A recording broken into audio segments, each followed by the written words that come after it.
네, 오늘 헌법재판소에서 10차 탄핵 변론기일이 있습니다. 그리고 윤석열에 대해서 서울중앙지방법원에서 1차 공판 준비 기일이 있습니다. 윤석열, 피고인 윤석열 그리고 피청구인 윤석열은 입만 열면 거짓말을 하고 있습니다. 지난 12월 3일 비상계엄을 선포한 이유에 대해서 윤석열은 세 가지를 얘기했습니다. 국회가 입법 폭주를 하고 있고 탄핵을 남발하고 있고 예산을 함부로 삭감했다라는 것입니다. 명백한 거짓말입니다. 윤석열의 비상계엄은 장기 집권을 목표로 한 것입니다. 하지만 윤석열이 계속 주장하고 있으니 그게 왜 거짓말인지 잠시 보여드리겠습니다. 지금 보여드리는 것이 윤석열 공소장입니다. 윤석열 공소장에 뭐라고 되어 있냐면 피고인은 22대 국회의원 선거를 앞둔 2024년 3월 말 4월 초순경부터 비상계엄을 계획했다라는 것입니다. 그러면 2024년 3월 말 4월 초순경 국회가 어떤 상황이었는지 잠시 말씀드려야 될 것 같습니다. 당시 탄핵은 5명밖에 없었습니다. 이상민 행안부 장관은 우리가 이태원 참사 때문에 탄핵을 했고 이동관 언론정악 그리고 방통위 2인 체제 때문에 탄핵을 했습니다. 안동환 검사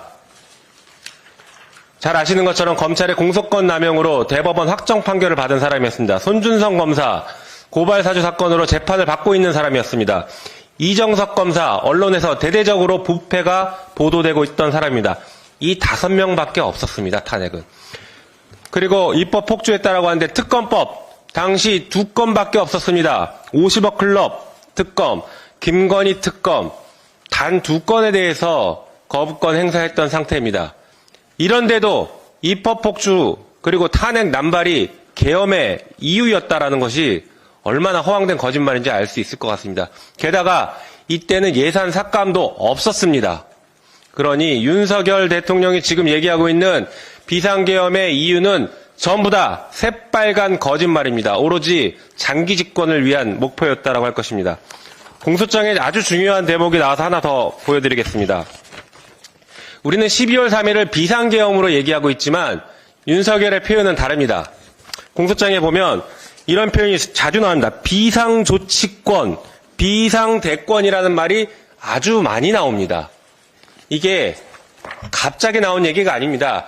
72년 유신헌법에는 긴급조치권이 있었고 비상계엄과 달리 긴급조치라는 것을 통해서 국민의 기본권을 정지시킬 수 있는 엄청난 악용될 수 있는 권한이 있었습니다.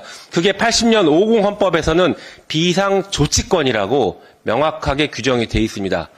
우리가 87년 헌법 개정하면서 비상조치권을 완전히 드러내서 우리 눈에는 지금 안 보이지만 80년 전두환 헌법에는 비상조치권이 들어있었고 윤석열은 계속 비상조치권을 얘기하는 것이 바로 80년 비상조치권을 염두에 둔 것입니다.